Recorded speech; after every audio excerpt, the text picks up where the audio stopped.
영상 속에 나오는 어린아이가 부르는 노래는 다음과 같습니다. 요즘 나는 교회 못 가요. 아빠는 세상이 아파서래요.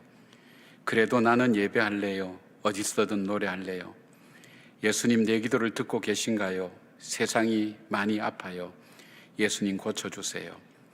예수님 내 기도를 듣고 계신가요? 세상이 많이 아파요. 예수님 고쳐주세요. 예수님 고쳐주세요. 이 어린아이의 짧은 이 노래 속에 한 해 동안 우리는 어떻게 살아왔는가 하는 것을 잘 드러내고 나타내 보여주고 있습니다. 또한 그 어려움 가운데서도 우리는 무엇 때문에 열심히 달려왔고 무엇 때문에 마음이 안타까웠는지 하는 모습들도 이 안에, 이 노래 안에 다 담겨져 있습니다. 힘겨웠던 인생이었지만 그래도 찬양하고 예배하며 살아왔던 우리의 모습들을 잘 나타내고 있죠. 이번 코로나로 한 번도 경험해보지 못한 일들을 겪으면서 우리는 안 해보던 생각도 하게 됩니다. 그것은 무엇인가 하면 우리가 어떤 일이 있을 때 그 일을 두고 어떻게 살아갈까 생각했는데 이번에는 그것이 아니라 내 인생을 어떻게 사는 것이 가장 잘 사는 것일까, 그런 생각을 많은 분들이 하고 있다는 것을 알게 됩니다. 어떻게 살면 이 인생을 잘 살까? 오늘 성경 본문에는 인생을 참 잘 살았다고 소개할 만한 두 사람의 이야기를 하나님 말씀 우리에게 전해주고 있습니다. 시몬이라는 할아버지와 안나라는 할머니 두 분의 삶을 통해서 어려운 시대, 힘든 시대, 외로운 시대에 어떻게 사는 것이 잘 사는 것인가 하는 것을 우리에게 말씀하기를 주님 원하고 계십니다. 자, 이 두 사람은 어떻게 살았나요? 잘 살았던 사람, 이 두 사람, 그들은 그들이 잘 살았던 첫 번째는 그들은 메시아 오심을 기다리며 살았습니다. 25절 말씀 보니까 이렇게 되어 있습니다. 예루살렘에 시몬이라는 사람이 있으니 이 사람은 의롭고 경건하여 이스라엘의 위로를 기다리는 자라. 성령이 그 위에 계시더라. 26절, 그가 주의 그리스도를 보기 전에는 죽지 아니하리라 하는 성령의 지시를 받았더니, 그가 기다린 것은 바로 이스라엘을 위로하시고 구원하시는 메시아를 기다리고 사는 삶이었습니다. 그 당시 많은 사람들이 명예를 기다리고 물질을 기다리고 자유를 기다리고 평화를 기다리고 자기가 사랑하는 것을 기다리는 일상으로 살았던 그 삶 속에 바로 이분은 메시아를 기다리는 삶을 살았다고 성경은 말씀합니다. 윌리엄 말스톤이라는 심리학자는 3,000명을 대상으로 설문조사를 했습니다. 그랬더니 많은 사람들이 자기가 사는 목적의 94%를 기다리는 일에 쓰고 있다고 그렇게 답을 했다고 합니다. 소식을 기다리고 사람을 기다리고 기회를 기다리고 좀 더 나아지기를 기다리고 좀 더 좋은 세월이 오기를 기다리다가 인생을 다 보낸다고 하죠. 노벨 문학상을 수상한 사무엘 베게트의 대표작인 고도를 기다리며라는 작품을 아마 한 번쯤은 보셨을 것입니다. 이 블라드미르와 에스트라공이라는 이 두 사람, 고도라는 사람을 기다리면서 이 두 사람이 그 사람을 기다리면서 보여주는 여러 가지 대화 속에 인간은 얼마나 오지 않을 바로 그 사람을 기다리며 험한 인생을 살고 있는가, 헛된 인생을 살고 있는가 하는 것을 이 작품에서 잘 꼬집어내고 있습니다. 여러분은 여기까지 오시면서 무엇을 기다리고 살아오셨습니까? 코로나가 지나가기를 혹시 기다리고 있지는 않습니까? 정말 코로나가 지나가면 모든 것이 일상으로 돌아오고 우리는 정말 기다리던 것을 만날 수 있을까요? 정말 기다려야 되는 것이 무엇일까요? 시몬은 나이가 많은 분입니다. 경륜과 지혜가 많은 사람이라고 말할 수 있습니다. 오랜 세월 세파에 시달리면서 그가 진정 인간이 기다리는 것이 무엇인지를 그는 마음으로 알았던 사람이라고 볼 수 있습니다. 그것은 바로 희망이었습니다. 그러나 사람들에게 있어서 이 세상은 희망이 없다는 것을 바로 이 시몬은 알았습니다. 그러기에 우리에게 진정 희망을 주고 꿈을 주고 내 삶을 의미 있게 만들 수 있는 것은 바로 그 메시아가 찾아올 때만이, 그 메시아가 올 때만이 그것이 가능한 것을 알았기 때문에 그는 수많은 기다림 중에 바로 그 메시아를 기다렸습니다. 내 삶을 정말 의미 있게 만들어 주시면서 나로 하여금 정말 오늘을 살아가도 행복하게 살아가고 소망을 가지고 살아갈 수 있도록 해줄 수 있는 그 삶은 결국 메시아의 오심에 있다는 것을 그는 알았기에 메시아를 기다리는 삶을 살았습니다. 다윗은 자신에게 희망이 없던 사람이었습니다. 자기의 가족들도 자기를 버립니다. 자기의 아내도 자기의 친구도 자기를 도와준 사람도 모두 죽임을 당하는, 또 죽고 나는 그런 모든 것을 다 잃어버린 삶이었습니다. 그의 표현에 의하면 그는 그 인생은 기가 막힐 웅덩이와 수렁과 같은 인생 속에 살고 있다고 그렇게 표현합니다. 그가 기다린 것은 왕이 되는 것을 기다린 것도 아니고, 그가 기다린 것은 내 인생이 좀 편했으면 좋겠다, 편한 날을 기다린 것도 아니고, 내 인생은 나를 죽이려고 달려드는 저 사울 왕이 빨리 죽었으면 좋겠다는 것을 기다린 것도 아니었습니다. 그가 진정으로 기다린 것은 여호와 하나님이었습니다. 시편 40편 1절에 내가 여호와를 기다리고 기다렸더니 귀를 기울이사 나의 부르짖음을 들으셨도다. 내 삶을 진정 바꿀 수 있는 것은 내가 왕이 되는 것도 아니고, 사울이 죽는 것도 아니고, 내가 사랑하는 사람이 살아있는 것도 아니고, 그 어떤 것보다도 내 삶을 정말 자유롭게 하며 평화롭게 하며 나를 나답게 살 수 있도록 만드는 것은 바로 그 하나님께 있다는 것, 그 하나님을 만날 때, 그 하나님이 임재하실 때 그것이 가능하다는 것을 그는 믿고 있었기 때문에 하나님을 찾고 기다리고 기다렸다고 그렇게 고백하고 있습니다. 우리의 인생은 기다림입니다. 그러나 무엇을 기다리고 있는지, 무엇을 위해서 살아가고 있는지 한 번쯤은 더 생각해 봐야 됩니다. 금년 한 해 무엇을 기다리면서 살아왔습니까? 그것이 이루어지지 않았다고 실망할 것이 아니라 우리 속에 오지 않을 것을 기다리며 헛된 시간과 헛된 꿈을 꾸고 사는 것은 아닌지, 정말 내가 나답게 정말 보람있게 복되게 사는 삶이 무엇일까? 그것은 바로 우리를 창조하시고 구원하신 예수 그리스도를 만나는 것입니다. 첫 번째 사람들은 바로 이 처음 오시는 예수님 만났죠. 우린 다시 오실 그 주님을 기억하며 우리의 구세주와 주님 되신 그 주님을 기다리는 그 믿음을 가지고 살아가는 여러분들 되기를 바랍니다. 두 번째로 이 시몬과 안나, 이들은 메시아를 기다리면서 맞이할 준비를 한 사람이었습니다. 시몬은 막연하게 메시아를 기다리지 않았습니다. 그는 하나님의 위로를 기다리면서 의롭고 경건한 삶을 살았다고 말씀하고 있습니다. 의롭다는 단어는 디카이오스라는 이 원어인데, 이 원어는 하나님과 사람의 법을 준수하는 사람 혹은 정직한 사람이라는 그런 뜻입니다. 또한 여기에 경건하다라는 율라베스라는 이 단어는 하나님을 경외할 때 나타나는 삶을 얘기합니다. 쉽게 말씀드리면 이 세상이 악으로 가득 찼다 할지라도, 사람들이 허무와 죽음과 생명을 얘기하고 예수님이 성전 이 상을 엎을 정도로 분노하고 그렇게 사람들이 바르게 살지 못하는 그 세상에 살지라도, 사람들이 세상의 것을 기다리며 살지라도 이분만은 다시 오실 메시아를 기다리는 삶, 그는 하나님의 뜻과 그 하나님께서 내게 원하시는 삶이 무엇인가를 그의 생활과 삶 가운데 실천하며 외롭더라도 힘들더라도 그렇게 살아가는 삶으로 메시아를 기다렸다는 것입니다. 불신과 두려움과 악이 성행하는 세상 속에 휩쓸리지 아니하고 정말 내 삶을 의미 있게 만드실 그 주님을 기다리면서 그 준비하는 삶을 살았습니다. 여기 안나 할머니도 마찬가지였습니다. 그는 결혼한 후 7년 동안 남편과 살다가 84세가 되도록 혼자 살았습니다.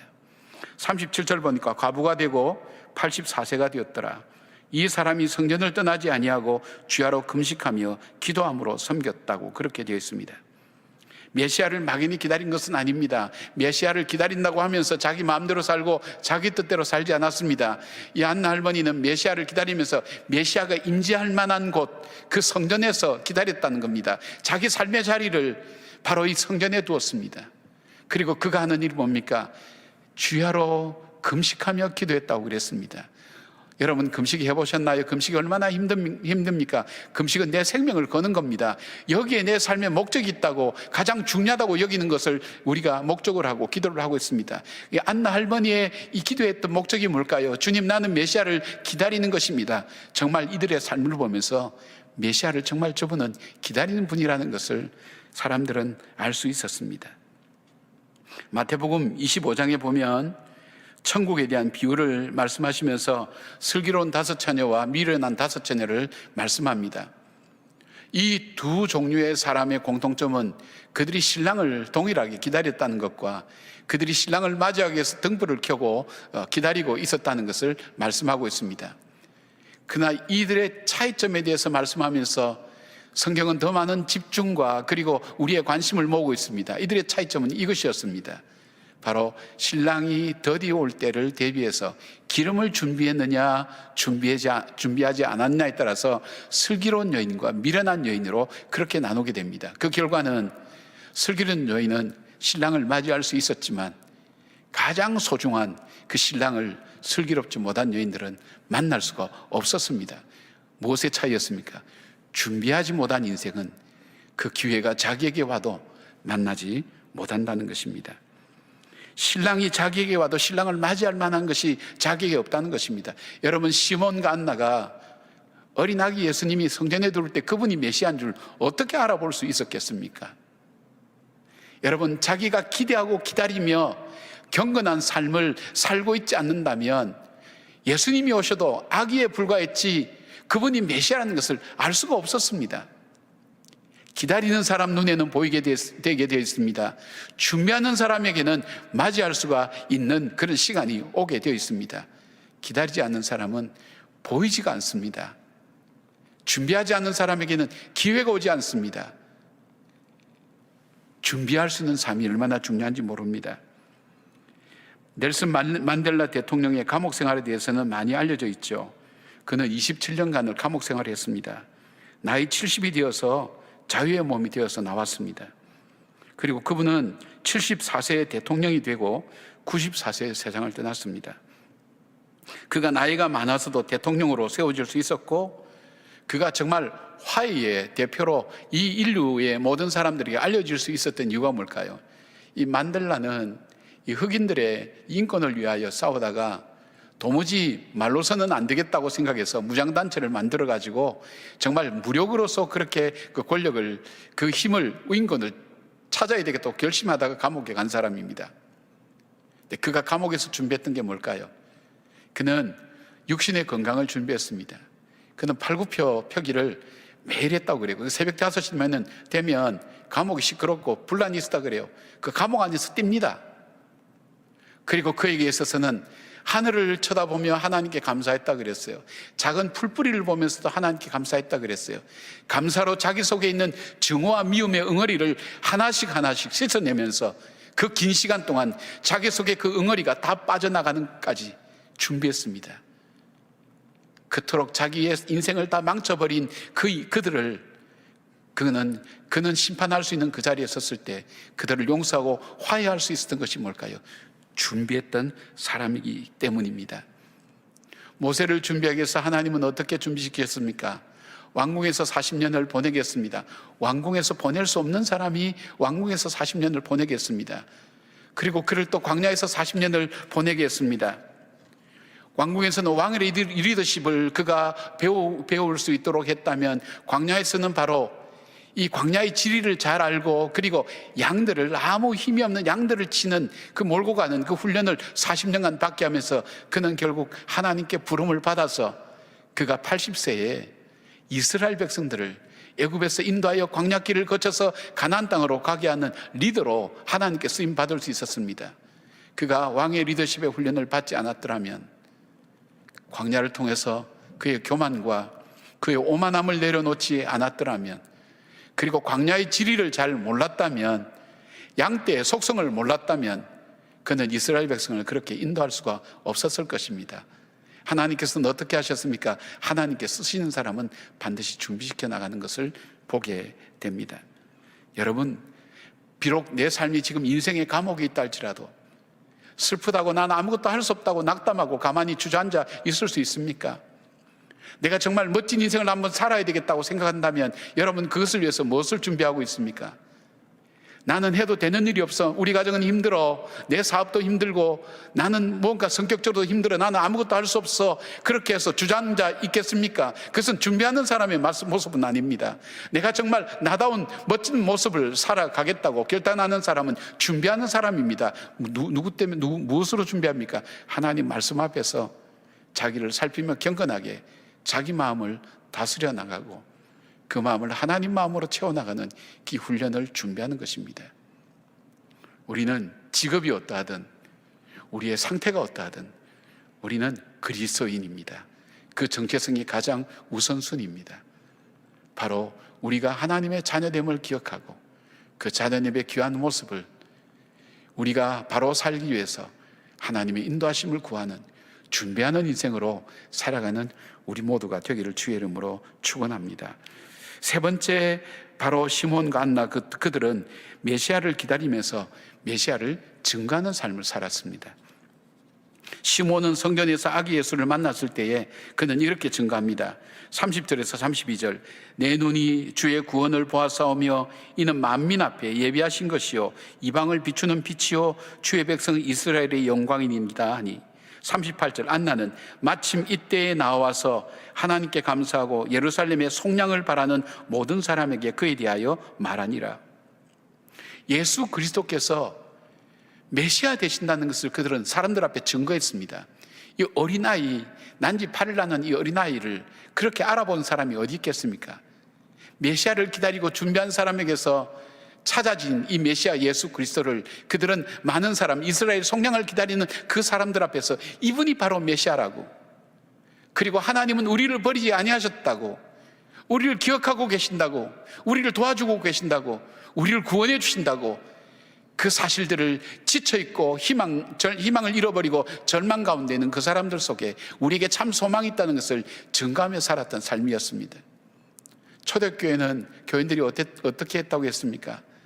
그들은 기도하는 사람, 인간의 방법, 힘이 중요시되는 그 로마 시대에 그 힘보다 더 강한 기도로 기도하는 사람이라는 것, 그런 그리스도의 종이라는 것, 우리는 예수님이 원하시고 예수님이 기뻐하시는 삶을 따라가는 사람이라는 것, 그리스도 안에서 한 형제자매, 정말 어떤 세상의 관계보다도 주님 안에서 맺어진 한 형제자매를 정말 귀하고 자기는 굶어도 함께 그 굶음을 나누면서 같이 더불어 살아가는 삶이라는 것, 사자의 밥이 돼도 절망이라는 표현을 쓰지 않고 절대 희망을 가지고 세상 사람들이 갈증을 느끼는 그 삶에 대한, 영혼에 대한 갈증에 대한 해답을 갖고 있는 것처럼 보여졌던 매력적인 사람, 그들 삶 자체가 메시아를 증거하는 사람이었습니다. 그들 자체가 예수님의 살아계심을 증거하는 사람이었습니다. 그러기에 20명으로 시작된 이 그리스도, 이 예수, 이 교회가 불과 400년 만에 3천만이 넘는 인원으로 성장할 수 있었던 이유가 무엇이었습니까? 바로 그 증인들이 있었기 때문입니다. 성경 다음으로 가장 많이 읽힌 책이 존 버년의 철로역정입니다. 이 철로역정의 내용을 더욱 생생하게 경험해 보시기를 원하시면 여러분 가평에 있는 필그림 하우스에 가면 아주 철로역정에 대해서 잘 이해할 수 있는 여러 가지 시설들이 되어 있습니다. 그리고 최근에 나온 이동원 목사님의 철로역정과 하나님 나라라는 책에 너무나 우리 생활과 밀접하게 이 철로역정 책이 얼마나 연결되어 있는가 하는 것을 잘 설명해 주고 있습니다. 이 존 버년이 이토록 놀라운 글을 쓸 수 있었고 위대한 그리스도인으로 살아갈 수 있었던 이유는 존 버년은 바로 예수 그리스도께서 자기를 구속해 주신 구원자라는 사실을 확신했습니다. 그리고 자기의 삶은, 자기의 사명은 그 예수 그리스도를 증거하는 것이 내 삶의 사명이라고 그는 그렇게 생각했습니다. 영국에서는 영국의 이 국교를 전하지 않는다고, 바로 이 존 버년을 그 국교를 믿지 않고 국교를 전하지 않는다고 그를 감옥에 넣었습니다. 12년 동안 그를 감옥에 넣게 했습니다. 그는 그 감옥 속에서도 자기는 예수를 증거해야 되는 사람, 나 같은 죄인을 찾아오셔서 나를 구속해 주신 그 예수를 증거해야 된다고 그 소망을 가지고 그는 어떻게 할 줄 몰랐지만 감옥에 있었습니다. 아무것도 할 수 없었습니다. 사람을 만날 수가 없었습니다. 그래서 그는 거기에서 글을 쓰기 시작했습니다. 바로 철로역정이라는 유명한 작품, 성경 다음으로 가장 많이 읽힌 그 책을 통해서 우리나라에도 초기에 철로역정을 통해서 얼마나 많은 사람이 하나님께로 돌아왔습니까? 그 책을 거기서 쓸 수 있었던 것입니다. 아무것도 할 수 없었다는 그 감옥에서 대대에 이르게 되는 바로 예수 그리스도의 구세주 되심을 증거하는 그 책을 그 감옥에서 쓸 수 있었습니다. 그렇다면 우리가 예수 그리스도를 증거하기 위해서 우리의 조건이 있나요? 우리가 갖고 있는 어떤 상황도 나의 삶을 통해 바로 그 예수 그리스도를 증거할 수가 있는 것입니다. 존 버년이 이렇게 자기의 믿음과 신앙을 지킬 수 있었던 이유가 있었다고 그럽니다. 그는 늘 자신에게 이 죄가 자기를 삼키지 않도록 기억하는, 경계하는 죄가 있었다 그래요. 그게 뭐냐면, 첫째는 안 믿으려고 하는 죄, 둘째는 주님의 사랑을 잊어버리는 죄, 셋째가 율법적이 되는 것, 넷째가 기도가 식는 것, 다섯째가 기도한 내용을 잊어버리는 것, 여섯 번째가 낭비하는 것, 일곱 번째가 선한 행위 안에 있는 악이 내재되어 있는 것. 자기도 모르는 사이에 하나님과 멀어질 수밖에 없는 그 삶을 그는 늘 의식하면서 살았어요. 그리고 그 의식 속에는 바로 이 주님, 이 귀한 주님, 나를 구속해 주신 이 주님을 증거하는 인생을 살기로 그는 마음에 결심하였기에 그는 가장 어두운 곳에서, 가장 아무것도 할 수 없는 곳에서 가장 크고 놀라운 일을 할 수가 있었다는 것입니다. 사랑하는 여러분, 어쩌면 여러분의 삶 속에서 인생의 감옥을 만나고 피곤하고 지친 인생을 살아갈 수가 있을 거예요. 나는 주님을 증거하기 위해서 할 수 있는 것이 아무것도 없다고 생각할 수 있을 거예요. 정말 그렇나요? 아닙니다. 고난을 믿음으로 이겨내는 삶 자체가 그리스도를 증거하는 자의 삶입니다. 그리고 이 힘들고 어려운 이 세상 속에 참 소망을 붙들고 살아가는 그 삶 자체가 바로 이 땅을 통치하시고 우리의 삶의 주인 되신 그 주님을 증거하는 일입니다. 나에게 주신 내 삶의 방식을 통해서 예수 그리스도를 정말 증거하고 전하는 그 삶 자체가 바로 메시아를 기다리며 메시아를 준비하며 다시 오실 주님을 예비하는 구원받은 백성이 살아야 될 삶인 것을 세상 사람들에게 알려주는 것입니다. 저는 이번에 이 사랑의 쌀 모을 때 7,700표가 나왔다는 것은 사실 불가능한 숫자입니다. 알지 않습니까? 저는 이거 10몇 년째, 14년, 15년째 해왔기 때문에 우리 성도들을 잘 압니다. 어떻게 하는지 잘 압니다. 이번에는 힘들다 그랬어요. 그 당회에서 토론할 때 불가능하다, 힘들다. 그래서 낮추어서 한 작업이 5,000포만 하자, 그렇게 했어요. 근데 7,700포가 나온 게 사람들이 측은지심으로 이 땅이 어려우니까 그렇게 해야 되겠다, 저는 그렇게 생각하지 않습니다. 물론 그런 마음도 있었을 것입니다. 내가 이토록 어려운데 더 어려운 사람은 어떻게 살 것인가, 내가 나눠줄 걸 같이 했던 그 마음이 분명히 있었을 것입니다. 그것도 있지만 그것보다 더 중요한 것이 내가 그리스도인답게 사는 게 뭘까, 그 고민을 하셨을 거예요. 이 어려울 때 내가 내 배만 불리는 것, 그것이 아니지 않는가. 내가 그리스도인답게 사는 것, 어려운 이들과 함께 나누는 것, 그것 자체가 내가 그리스도인답게, 그리고 나를 구속해 주신 그 하나님 은혜에 감사하며 사는 것이 아닐까, 그런 신앙 고백이 있지 않았을까요? 우리가 1년간, 거의 1년간 가정 예배를 드리면서 하나님께 드렸던 그 중심과 마음과 예배가 함께 모아지면서 그런 마음으로 이어질 수 있지 않았을까요? 300명이라는 넘는 숫자, 우리 대학부 아이들까지 합치면 340명 내지 50명 가까이 된다는 그 인원이 헌혈에 참여한 이유가 뭘까요? 어느 시대예요? 이 코로나 시대에. 뭐 몇만 명 되는 교회도 있다고 그러는데 그 교회 중에 단일 교회로는 가장 많은 숫자가 지금 헌혈하고 있다고 제가 어제 얘기를 들었습니다. 이것이 어디서부터 나왔을까요? 어려우니까 생명이 꺼져간 사람이니까 우리가 헌혈해야 되겠다, 단순히 그걸까요? 그렇지는 않을 겁니다. 내가 그리스도인으로서 어떻게 살아야 될까? 남들이 하지 않을 때에, 남들이 할 수 없을 때에 가장 해야 될 소중한 일들을 할 줄 아는 그 가치를 갖고 있는 사람, 그것이 내 삶의 소중한 삶이라고 생각하는 바로 그분들의 헌신이, 보니까 제가 오전에 보니까 연세 드신 분들이 많이 오셨어요. 65세 넘으면 못한다 그러거든요. 64세 되신 분들, 어른들이 많이 하세요. 이제 오후에 청년들이 올 거예요. 이거는 단순한 일이라고 저는 생각하지 않습니다. 이 작은 것이 매스컴에 알려지든 알려지지 않든 우리 자신이 하나님 앞에서 주님을 증거하는 자의 삶, 할 수 없을 때, 남들이 할 수 없을 때 할 수 있는 일들, 남들이 갈 수 없을 때 갈 수 있는 일들, 바로 그런 일들이 함께 모아지면서 우리는 이 땅의 그리스도인입니다. 구원받은 백성입니다. 우리에겐 참 소망이 있습니다.